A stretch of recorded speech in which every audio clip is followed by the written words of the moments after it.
I see there's a lot of negative shit on here lately about Danielle Smith. Maybe it's got something to do with the fact that she doesn't want these new Canadians that come in with nothing and do nothing getting all kinds of free stuff. Maybe she doesn't think that's fair and reasonable. Well, I 100% support her. In fact, I support her more than anybody could ever realize. I think it's about time we had somebody once again with balls stepping up and saying what needs to be said. Gway there, Tom. I stitched to your video here just because so people will see the kind of nonsense that I'm responding to here. Danielle Smith, is not the best premier y'all have ever had. What was his name? Larry something. I can't remember his name. I'll have to look it up. He was an NDP guy, I think. But I know how you feel about NDP. They are the party that was responsible for bringing in universal health care in Canada. But, anyway. But back to Danielle Sith. Marlena Danielle Sith. If she doesn't like the court's decision, or you don't, or anybody else, nobody's keeping y'all in Canada. And as far as the newcomers that are coming into Canada here, Tom, so you got to make a distinction, right? Like you're encompassing everybody in immigration under the same. You're painting everybody with the same brush, and it's just not factually correct. So there's people that come over here on work visas. There's people that come here with school visas.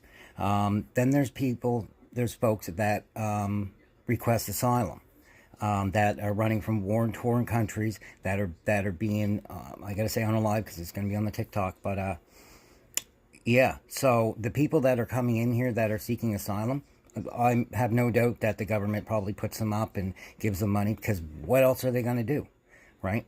That comes with part of being known as the most caring, compassionate, and sympathetic country in the world. That builds our soft power around the world, and that's a good reason why we're not getting invaded by Danielle Smith's ball dragger down south there next to us.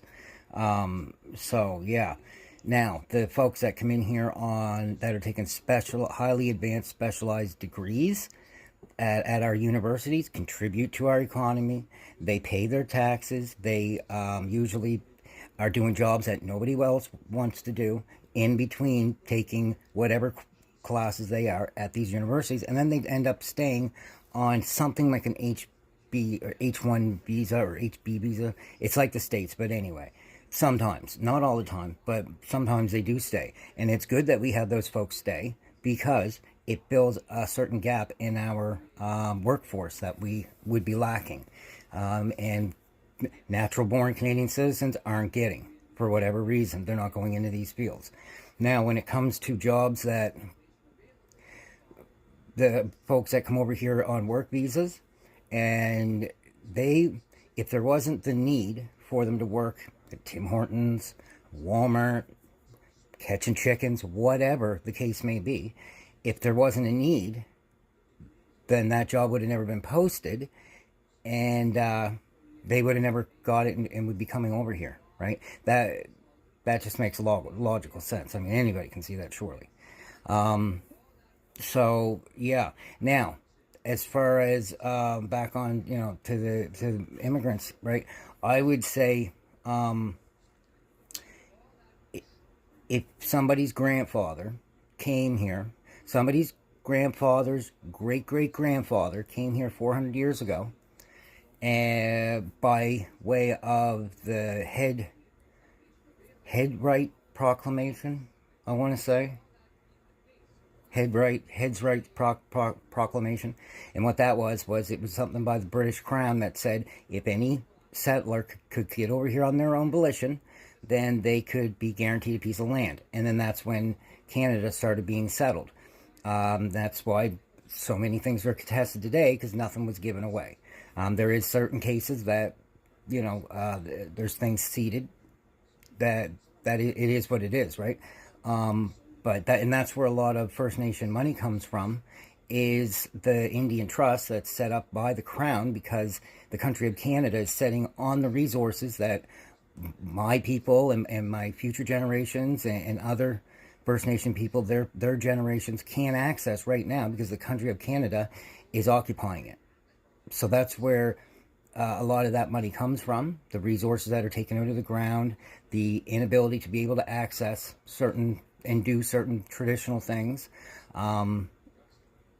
Yeah, I think that just about covers everything. I mean, if you don't like the immigration policy, it kind of seems like America might be more yours and Marlena Sis Speed, then, well, nobody's keeping you in Canada. You can just go to America, right? I'm sure they'll welcome you guys with open arms. Yeah, just seen your reel and wanted to jump on here and give you a old howdy do.